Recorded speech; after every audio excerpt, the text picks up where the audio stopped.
It is April 21st, 1836. 6 weeks have passed since the Alamo fell. 6 weeks since 189 men, William Barrett Travis, Jim Bowie, Davy Crockett, held a crumbling mission in San Antonio against 2,000 Mexican soldiers for 13 days and died to the last man. Texas is on fire. Not with rebellion, with fear. Hundreds of settlers flee east in a desperate stampede called the Runaway Scrape. The newly declared Republic of Texas has no treasury, no navy, no standing army worth the name, and its general, Sam Houston, has done nothing but retreat. The newspapers call him a coward. Members of his own government beg him to fight. He ignores them all. He is waiting for the right ground. Houston is 43 years old. He stands 6 feet 2, broad-shouldered, weathered by decades of frontier life. He fought under Andrew Jackson at Horseshoe Bend in 1814, took a Creek arrow through his thigh that never fully healed. He was governor of Tennessee. He walked away from it all and lived among the Cherokee for years, a man broken by private grief who rebuilt himself on the frontier. Now he commands roughly 900 men, farmers, volunteers, a handful of regulars, against Antonio Lopez de Santa Anna, the self-styled Napoleon of the West, who commands an army of professional soldiers, fresh from crushing every resistance in their path. But on April 20th, something shifts. Santa Anna makes camp beside the San Jacinto River, near a marshy plain between Buffalo Bayou and Peggy Lake. He has roughly 1,300 men. He expects Houston to run again. He is wrong. Houston's scouts report something extraordinary. Santa Anna has not built defensive fortifications. His men are resting. Some are sleeping. The siesta hour stretches into late afternoon, and the Mexican general, supremely confident, perhaps arrogant, has posted only a token guard. Houston calls his officers together. The debate is fierce. Some want to wait. Some want to let Santa Anna attack first. Houston listens. And then he commands. He makes his decision. They will attack now, across open ground, in daylight, with a small fife and drum band playing a love song. Will you come to the bower? Because it is the only tune the musicians know. It is either brilliant or insane. Possibly both. At 4:30 in the afternoon, Houston rides to the front of his line.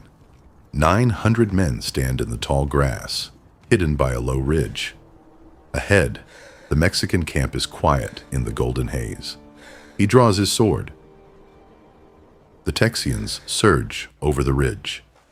The twin cannons, the twin sisters, a gift from the citizens of Cincinnati, open up at close range. The fife plays on. The Mexican sentries fire a few ragged shots and break. In the camp, men scramble for their muskets. Some never find them. The Texians are already among them. And from 900, Goliad, where 3 weeks after the Alamo, Colonel James Fannin and more than 300 Texian prisoners were marched out and executed on Santa Anna's direct order. The fury that drives these men is not abstract patriotism.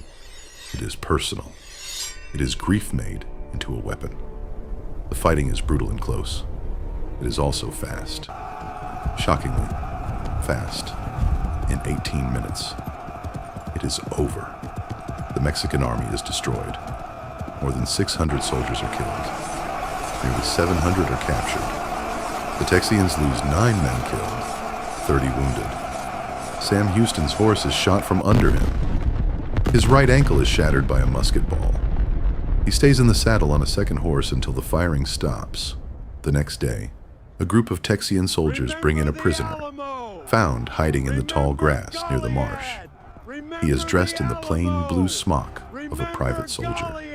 But when the other Mexican prisoners see him, they snap to attention and whisper, "El Presidente." It is Santa Anna. He is brought before Houston, who lies wounded beneath an oak tree. Santa Anna offers terms. He will sign whatever Houston wants. Houston is calm. He is not vengeful. He understands that killing Santa Anna solves nothing, but a living Santa Anna signing treaties is worth everything. Within days, Santa Anna signs 2 treaties at Velasco. Mexico agrees to withdraw all troops beyond the Rio Grande. The Republic of Texas is, in practice, recognized. Historians will argue for generations whether the treaties were legally binding, whether Mexico truly recognized Texas, whether this moment was triumph or merely prologue to larger conflicts still to come. But on that afternoon in April, in 18 minutes, 900 men with grief in their lungs and fire in their hands did something almost no military textbook would have predicted. They won. Texas would spend 9 years as an independent republic before joining the United States in 1845, a decision that would itself ignite the Mexican-American War, reshape the continent, and set in motion forces that still echo today. It all began here, on a marshy plain, beside the San Jacinto River, in less time than it takes to finish a meal. Sam Houston lived another 27 years. He served as president of Texas, senator and governor.